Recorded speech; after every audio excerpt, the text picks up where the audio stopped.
Well, hello, everybody, and thanks for watching the Storytelling Alchemist show. Hope everybody has had an amazing week. We're here in almost middle of August. It's hard to believe that 2021 has moved by so fast. And with that being said, the show has been on almost 8 months. And for that, I'm inviting my friend and welcoming my friend Mama Gina here. That's going to be my guest tonight. She was on my show way back in V109 FM days when I first started that with V109 Soul Talk then. And so she was in the studio with me in Clearwater, Florida. It was an amazing day. That was when it was a 2-hour show. And let me just kind of give you a background on her. She has toured all over the country. She is a spiritual teacher and a musician and songwriter, and so and just an amazing all-around good person. You guys are gonna love her energy. Very loving, compassionate. Please welcome Mama Gina. Hey, hey, Jeremy, how are you? I'm good. How are you? I am well. I love that name, Spiritual Alchemist. I love that title. I am intrigued by that because it kind of implies change. Storytelling alchemist. It implies this change through all these lived things, and I love that you're doing this. Well, awesome. Thank you so much. That was actually I went to a person. I was like, have you ever? You've known me a long time. I was having trouble figuring out what I do, and Right. and she sat me down and she goes, "You're a storytelling alchemist. You help people transmute their story, and so they can alchemize themselves from lead into gold. Their thoughts from lead into Yes. gold." And Yes. I was like, "Oh, okay." It's brilliant. It's brilliant. I love it. I love it. And thank you for calling me a musician in that introduction.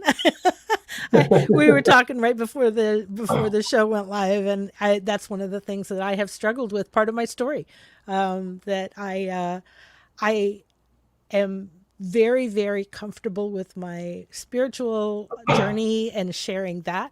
I'm very comfortable being on stage as a songwriter and a storyteller. And I'm very comfortable singing in front of people. But I have struggled all these years, and I'm almost 60 this year. I have struggled my entire life with calling myself a musician. And that is changing slowly over the last couple of years, but I appreciate you saying that. Thank you. Absolutely. And you're welcome. I was just thinking the other day that I think you and I have known each other. I want to say getting close to 20 years. Probably not quite 20 years, but It's probably about 20, 25 years because I will tell you that my son is 28, oh well. and I'm pretty sure I met you when he was still short. Getting the sort of person. He was still way shorter than me and smaller than me. Um, yeah, it's been quite a while. And what most people don't know is I spoke at the Florida Pegging Gathering probably 2 or 3 years in a row. And Mama Gina is the one that talked me into going there and speaking. Because I was like, well, I don't know. I talk about Jesus. I mean, like, they're not going to want to hear what I have to say. She goes, so exactly what she's doing right now. And then my friend Jesse said, some pagans, Jesus is their deity.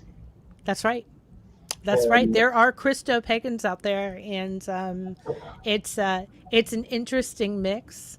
But if you look at the actual stories that we tell about Jesus, that's that's deity material, and it's also, Christ doesn't mean a person; it means the yeah, light that's within ourselves, the spirit that's within ourselves that we share with each other.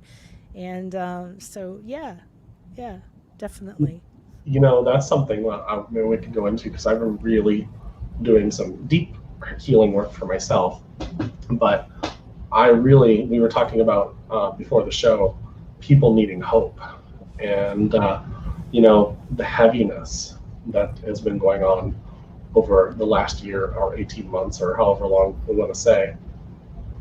And it's not just about that they were furloughed from their jobs or people have been sick or that they've died, or there's been a lot that's been happening, and there's a lot of fighting, there's a lot of division. And I was just talking to a friend of mine recently. We were talking about the middle path. And we were talking about the middle path is that path that goes between the yin and the yang. And, you know, it flows. And I think you said to me a long, long time ago that the pendulum swings this way sometimes, and then it swings this way sometimes. Right. And, you know, it's not always going to stay at center, because then we would never learn anything. Truth. So, Yeah. good stuff. Good stuff. Sorry, Yeah. doing a lot. No, I think that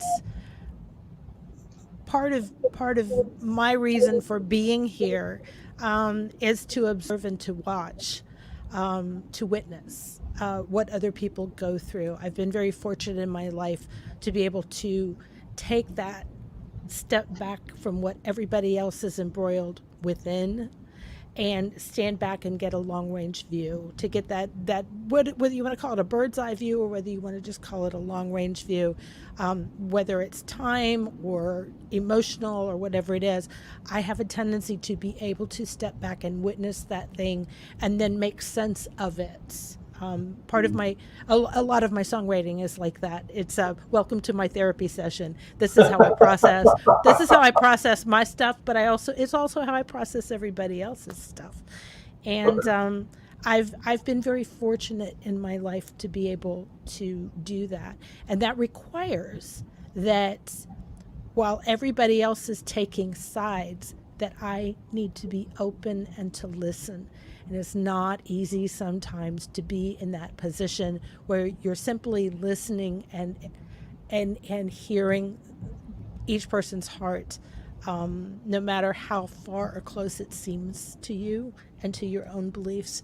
It's a very interesting thing, and sometimes it almost I have been accused of cowardice for not taking a side.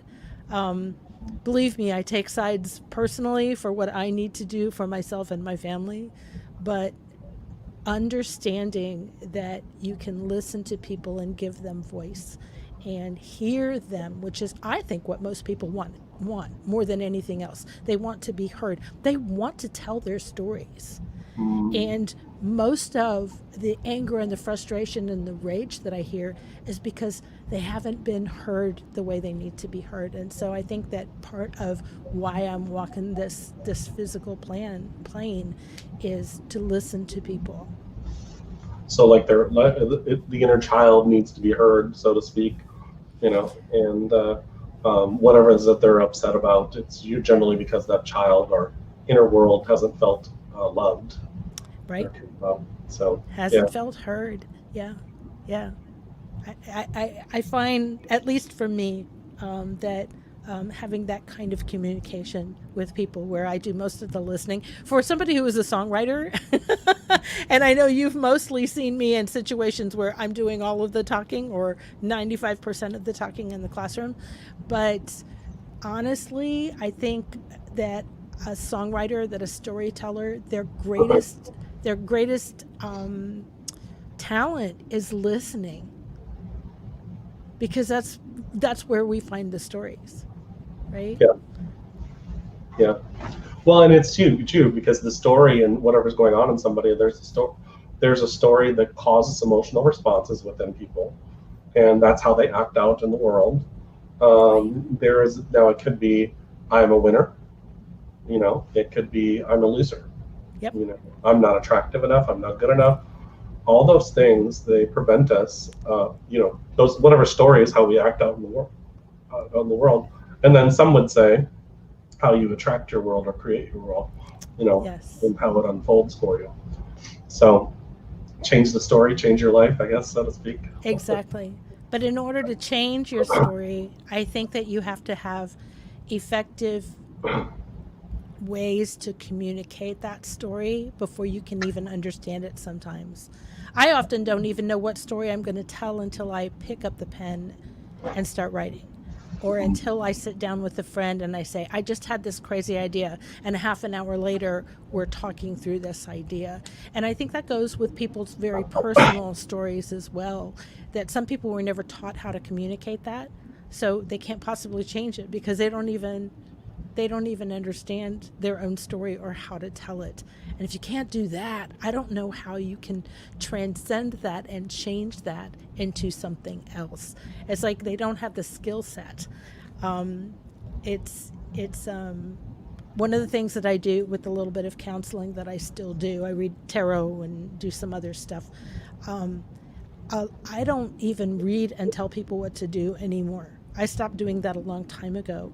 The cards tell me what questions to ask them so that they will start talking. Gotcha. To let them do their own reading, to let them be their own guide. I kind of sit back and I'm just asking them questions about their life, and I already know the answers a lot of the time, but it's about getting them to say what those things are in their own voice. Yeah. Yeah, because when we just give them the answers, they're not changing. No. I've found countless times where I've given readings to people and then they come back to me and they get addicted to me, and I'm like, no. I'll end up doing, I'll do coaching with them and start coaching them into, I had a woman a while ago that is an amazing person, regional sales manager, making tons and tons of money. Didn't think she was a good manifester. I was like, what? And you make, how much did you make last year? Like hundreds of thousands of dollars. And I'm like, Wow. sounds like you're a great manifester. You're doing better than I am. However, manifestation is, abundance is different for everybody. And I think that, we get these ideas where, I had years ago a woman that was kind of jealous of me because I've written a book, I've traveled all over the country, had a radio show, all those kind of, and she's like, how have you done this? I was like, I didn't have kids. You had something that I wanted too, a solid relationship. What spirit gives us exactly what we're supposed to have. And years ago I would get beat up. I would beat myself up and like, maybe I made wrong decisions. No, made the right decisions. For the moment you did. Absolutely. Yeah. So a cool decision, one of my favorite stories of yours is I remember years ago I had asked you, why don't you travel? It was when your book first came out. Mm-hmm. And you said not until your son, I think had to turn 18 and be out of school. Right. And you were working a professional job at the time. I believe is a paralegal. And and you were like, when that's done, I'm gone. Yes. And that's exactly what you did. It is. And you want to hear the punchline to that is that my son was in his last year of high school. And I had started playing out on the weekends and traveling short distances to play some festivals to get my music out. And I really, that was where my focus was heading. And I knew that was what I was going to do once Jesse was old enough and didn't need me to be physically in the room anymore. Right. And so he's in his senior year, nearing the end of his senior year. And I was getting sick every day at work. I was having chest pains. The job had become very, very difficult in the last couple of years that I held that job. I didn't want to go to work anymore. And I finally sat down and questioned, why do I need so many mental health days? Why am I getting chest pains every day? It's the same job, and I've always chosen to come into this job. And from out of somewhere, right? Spirit speaks how it speaks. I realized I was no longer going to need that job, but I was so entrenched in it that I was still caring more for that job than I was in setting up the future that I had said all those years that I was going to pursue. And I was getting sick constantly. But once I realized that what was happening was that I always said when Jesse graduated, I no longer needed to be in that day job. anymore. And I kept putting off and putting off and putting off my notice, giving my notice, telling them that I was leaving. And I was at a festival where there was another paralegal that worked in an office that had absolutely nothing to do, like 2 cities away from where I worked. And she was part of the pagan community that I was working within. And I was talking to her and I said, you know, I've got to put in my notice. I've got to be done with this so that I can just come out and start playing music professionally again, full time, because that's where I'm headed. The next Monday, I'm in the office and one of the attorneys I worked for called me in and he said, I heard a rumor that you're leaving us. She had said something to somebody who had said something to somebody. And within 2 days' time, from the time that I mentioned to her that I wanted to leave my job, it had got to the office that I was going to give my notice. That is the universe conspiring with me. And I sat there and I looked at my boss and I said, yes, I am. I said, I do need to give my notice. And they actually got 3 months out of me before I actually walked out of the office. Because I did tell them that I would, but I also wanted to wait until Jesse was, launched. My son was launched, and it all was absolutely for the best. But I think I was dragging my heels because there is a security to having a full-time day job that I don't necessarily love, but that I had become entrenched in and didn't quite know how to disentangle. And so I got a lot of help from the universe. Because once the cat was out of the bag, it's like I might as well just give my notice now and work my way out of this. And it was the best thing that could have ever happened. And I will tell you that I stopped having chest pains. Wow. I stopped being sick almost immediately. It was amazing, the relief. And the last day in that office, when I got on the elevator at 3:00 after I had cleaned out my desk and said goodbye to everybody, I got on the elevator alone and it was 5 floors down. And as soon as the elevator doors closed with me in the elevator, I watched this black thing uncurl from my chest, fill the entire elevator. And by the time we were on the ground floor, it was clear. And I walked out and I never felt so light and wonderful. And that was just all that stress I'd been holding on to for the last few years, trying to get through it all. Yeah.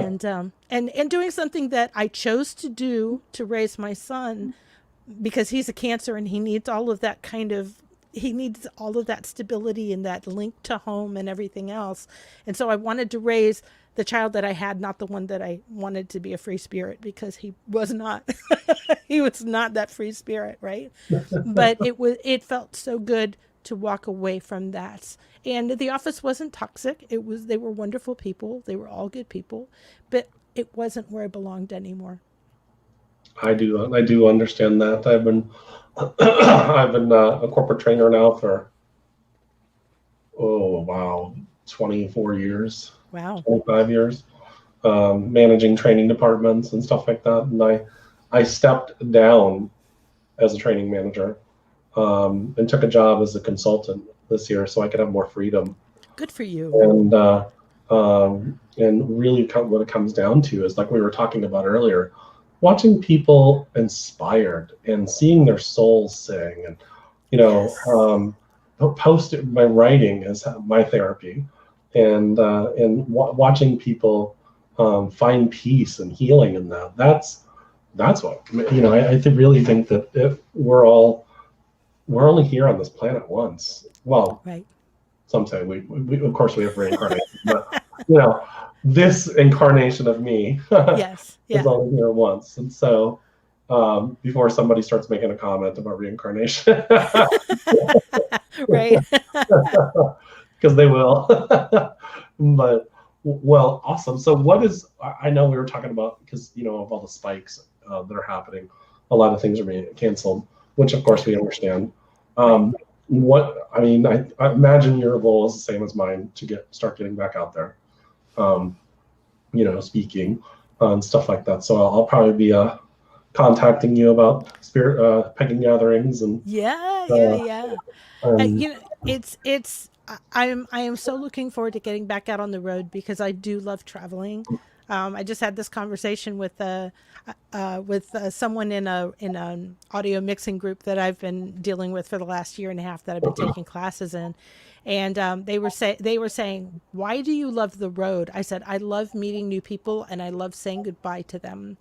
And everything in between, I just love it. I love the downtime. I love that my time is my own, that I'm not really accountable to anybody except my own self. I do miss it.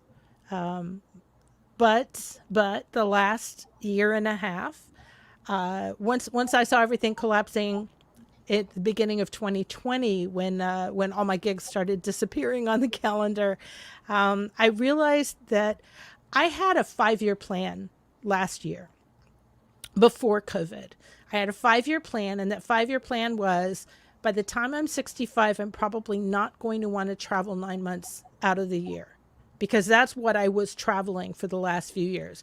I would be home maybe 2.5, 3 months out of the year in Florida. The rest of the year, I was on the road full time. I mean, I didn't come home.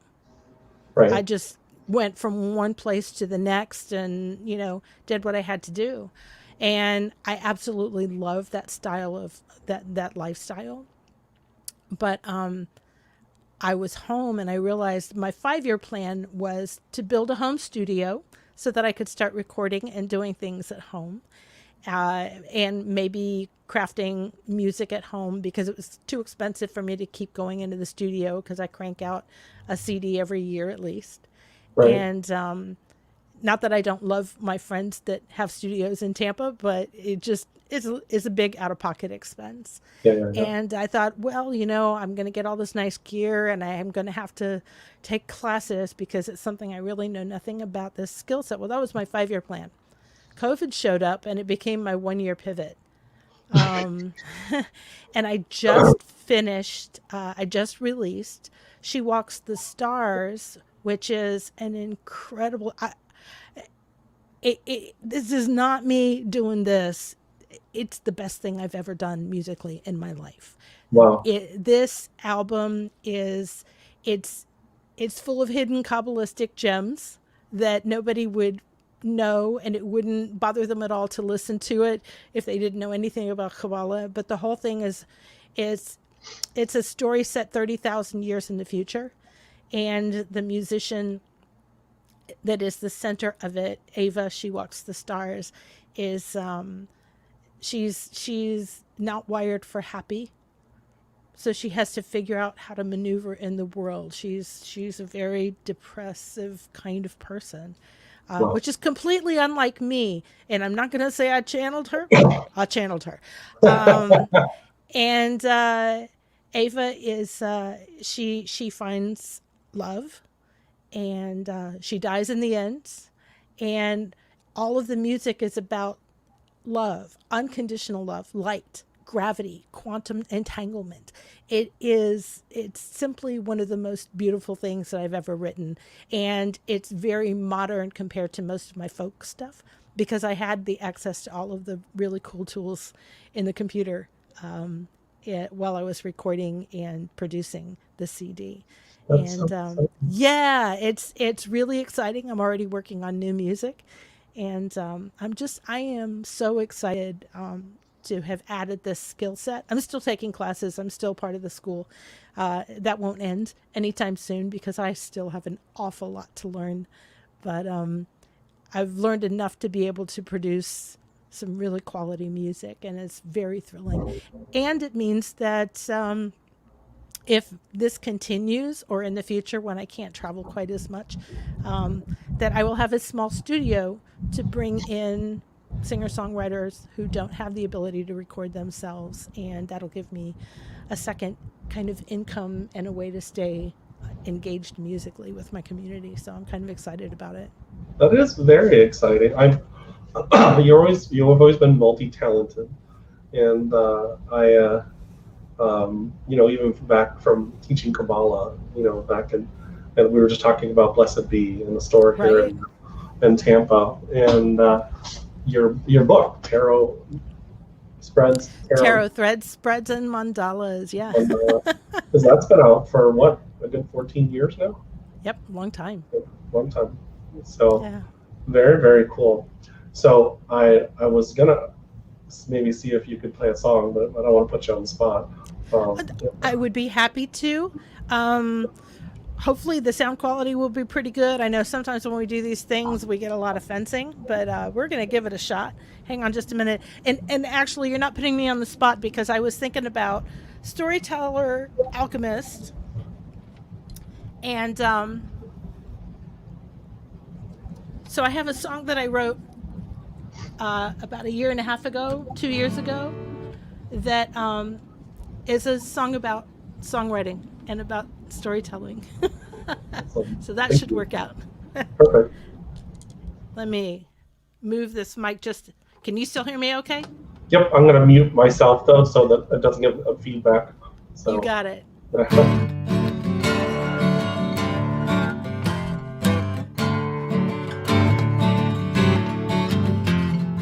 I'm a myth addict. Tell myself stories over and over till I believe the facts, they don't matter. It's the story I'm after. I get high on these threads I weave.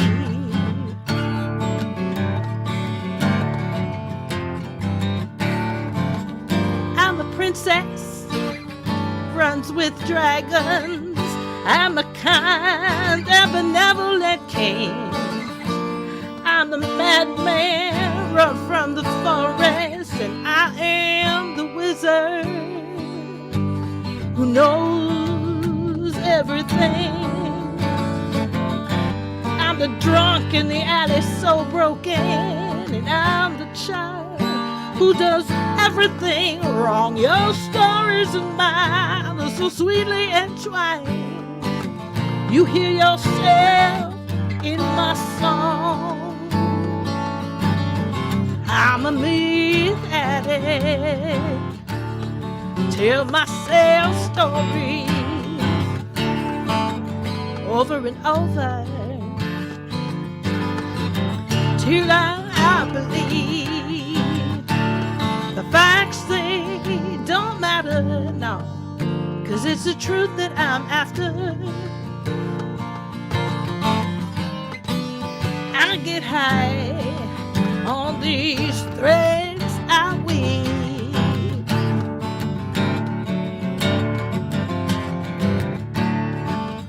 I'm three sisters in search of their fortune, and I'm the secret that no one can tell. I'm the fool and uncomfortable laughter, and I am three wishes, and I am the well. I close my eyes and I see the faces, remember places that I've never been. I'm the hero and I am the villain, and I am the truth that lies in between. I'm a myth addict. Tell myself stories over and over till I believe the facts, they don't matter, no, 'cause it's that story I'm after. I get high on these threads I weave. Oh, I'm a myth addict, threading that needle, twisting and turning, blood and bone deep. I'm a myth addict. Tell myself stories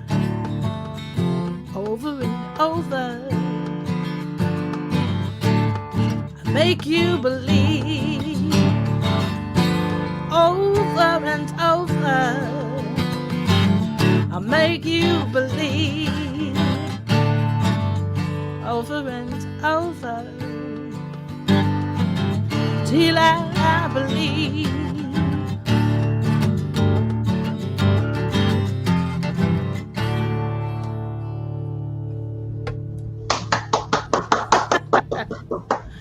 My Thank friend you. Linda said she loves your voice. Oh, thank you, Linda. Thank you. That's really sweet. Yeah. Yeah, I figured that would be appropriate for a storytelling alchemist. I wrote that song. I was in a cabin for a week.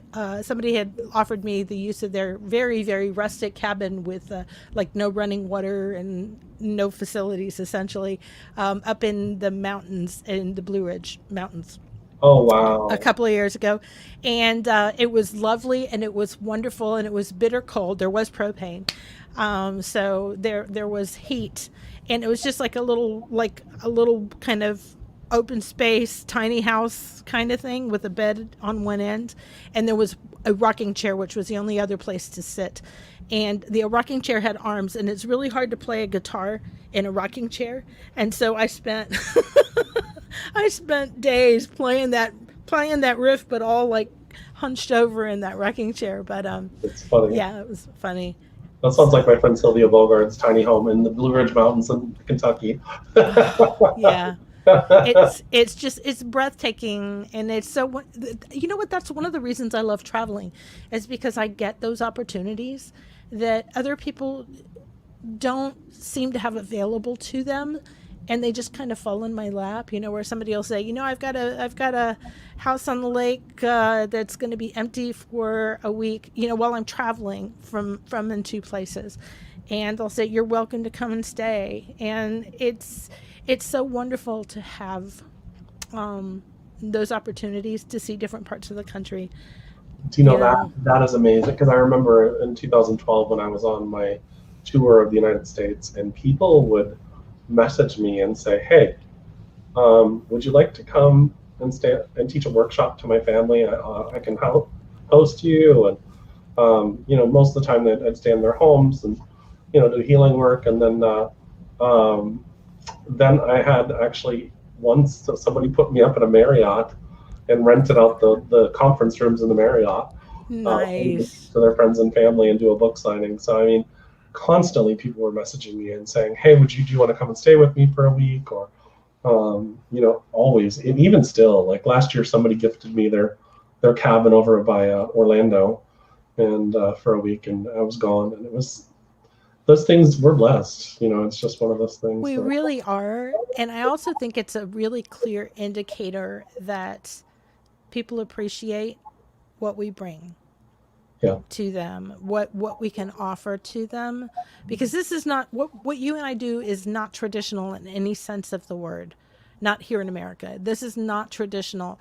I still have people that look at me after all these years of doing this successfully and say, "When are you going to get a real job?" It's like suffering is placed so high up on their value set that they don't understand how somebody can make a life and a living doing exactly what they're supposed to do, exactly what they were born to do, and exactly the thing that brings them and other people around them joy. yeah. I just don't think that they don't see it in themselves, and they have that capability. They do have the capability, but it's hard. I'm the first one to tell people this is not an easy life by any means. I live right now for the last year and a half. Welcome to my world. This is my bedroom. The studio is in front of me that you can't see. And this is my whole world. I live with my sister and my brother-in-law who have graciously made space for me so that I have a place to be when I'm not on the road. And normally this room is all storage. And I've pretty much cleared out anything that I don't use anymore. I no longer have storage. I don't have things that I don't use anymore. It's a lean life. It's a lovely life. And it makes it easy for me to come and go as I please. And it also has been comfortable for me to be here for the last year and a half, which I'm incredibly blessed that I have a family who doesn't understand me at all, but they love me. So they make this available to me, and it's wonderful. It really is. That is wonderful. Thank you so much for sharing that and that amazing song Thank you. and your wisdom and your kindness and for coming on the show again. It's been 10 years. It's been too long. It's not going to be that long next time. No. Well, maybe next time because I plan on broadcasting on the road. Excellent. And I've connected with a girl that she does. I want to do a blog called Spirit World Travel, where I take people, where I go to like the Cahokia Mounds, or I've been to my mother studied Mayan shaman, so I've been to Chichen Itza and Tulum and all those things. So to me, these are all things like one of the places I want to go is Chaco Canyon in New Mexico, and so I may just call you up and say, hey, are you going to be close by this area? Absolutely. We will make it happen. We will definitely make it happen. Here's to being able to travel again safely and well. And I'm excited to do that, but I'm also excited that I have a new skill set and new ways to express myself, because I've been able to get online and do some live concerts and things like that, and still share with people, as you were doing with this show. You're able to share your vision with people, and I think that every little new way that we learn to connect with people is a blessing and a benefit. Absolutely. Well, everybody. Well, actually, what's next? I mean, I know we're kind of uncertain, but is there anything that's coming out? I know you mentioned new music and. I do.